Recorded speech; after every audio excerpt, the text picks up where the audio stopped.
Today's Bukhara is a fabulous combination of monuments from different eras, from the 5th century BC to the present day. Arc is the center of Bukhara. The powerful hulk of this citadel reminds of sieges and battles. Since ancient times it was the seat of all Bukhara rulers. It housed a variety of services with chancery, treasury room with its own mint and ceremonial reception halls, which saw envoys and guests from various countries. There was also a court mosque.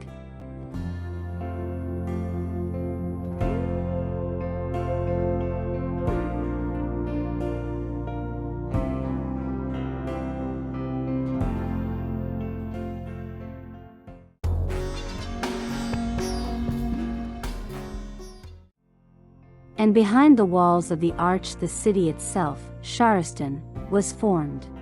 Bukhara was one of the important points of the Great Silk Road.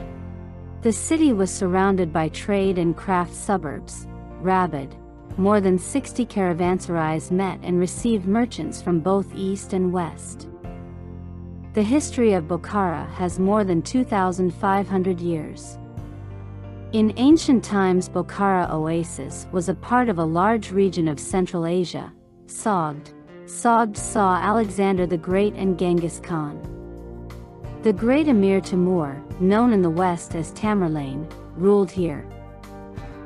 Bukhara is a sacred land that has known the greatest thinkers, scientists, poets, and many unrivaled masters. Already 1,000 years ago Bukhara was one of the world's largest centers of science and culture. The great encyclopedist scientist Abu Ali ibn Sina, known in Europe as Avicenna, was born and acquired knowledge near Bukhara.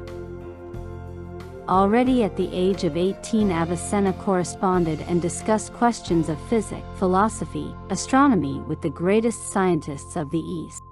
In 20 years Avicenna was already the author of several books, a vast encyclopedia of natural sciences, a book of explanation of laws of 20 volumes, a book of poetics of a large medical dictionary. For example, only 800 years later Louis Pasteur confirmed Avicenna's hypothesis about viruses, causative agents of diseases.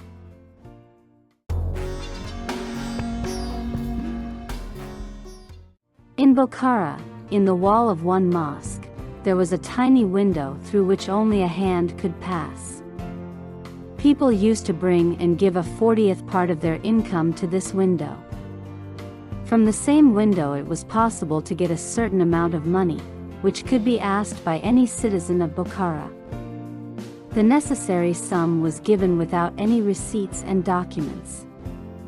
And at the same window the debtor returned his debt when he had such an opportunity. In Bukhara, when the muezzin called for prayer, merchants in the jewelry shops of Tima Bazaar simply covered their precious goods with a cloth or a mat and went quietly to the mosque.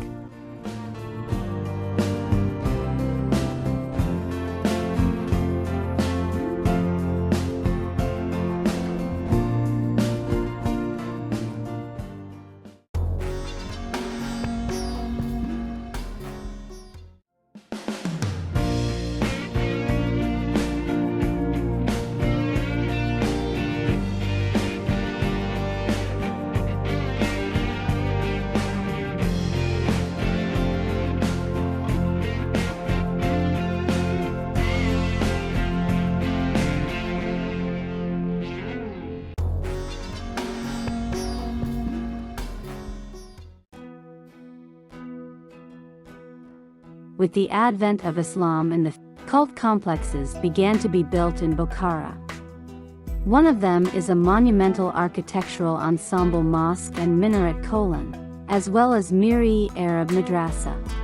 They make up a single complex poi colon, that is, foothills of the great. Minaret colon was built at the beginning of the 15th century. The powerful trunk of the minaret tapers upwards from 9 to 6 meters. Its height is 46.5 meters. Surprisingly, in its 800-year history, repairs have never been needed. The open area of the upper part of the minaret, from which the muezzin called for prayer, was also used as a watchtower. According to legends, criminals were thrown down from the watchtower. From this, the highest minaret, you can see the whole ancient city.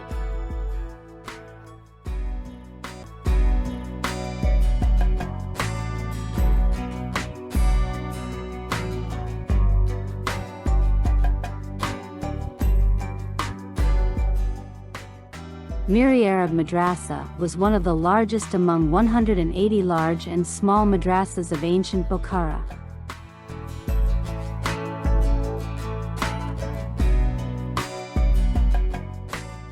The Kolan Mosque was erected in the 15th century.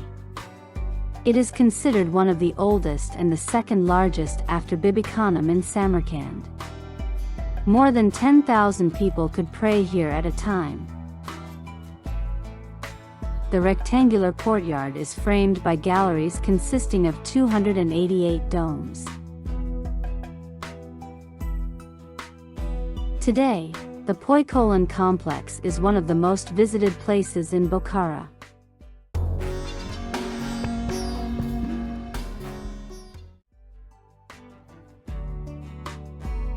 As in other parts of the Sogdian state, mausoleums were not erected in Bukhara in the 15th to 16th centuries. Instead, large complexes of burials of major representatives of the Muslim clergy and members of their clan were created. One of such clan necropolises is the tomb of Jubar Sheikhs. This is the famous Chorbakr, which was erected in the 16th century near Bukhara. The first to be buried here was the famous Sufi Haji Islam Jujbari. The original composition is formed by three traditional Muslim buildings: mosque, kanako, and hujri, cells. And in Bukhara it is still believed that if one day to make a pilgrimage to 4 places where saints from the Bakr clan are buried, any wish can come true.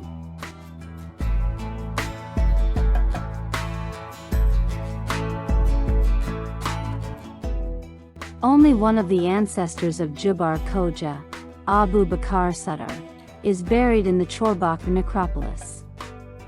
But, at the same time, the name Chorbakr translates as 4 of Bakr.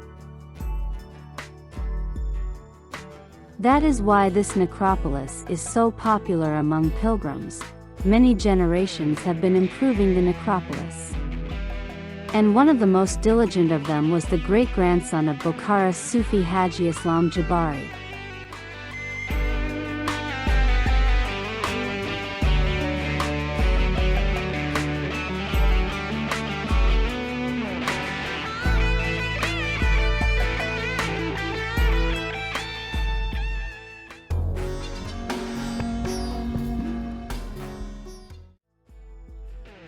Bukhara is the birthplace of great Sufis. The most famous among them is Bahaduddin Naqshbandi, a Sufi master, teacher, and spiritual mentor of Amir Timur. In the 12th century he founded the Naqshbandiya order.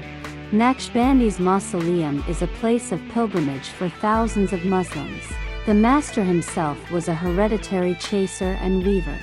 Naqshbandi embroidered cloth with gold threads. Naqshbandi's motto is hands in labor, heart with God. Naqshbandi was an opponent of hermitage and demonstrative renunciation of human pleasures. But he also forbade his disciples to worship the Creator only for the attainment of worldly benefits. Legend says that where Naqshbandi poked his staff into the ground, a huge tree grew. The bark of this tree has miraculous properties. And if one walks under this tree, one can be cleansed of one's sins and get rid of diseases.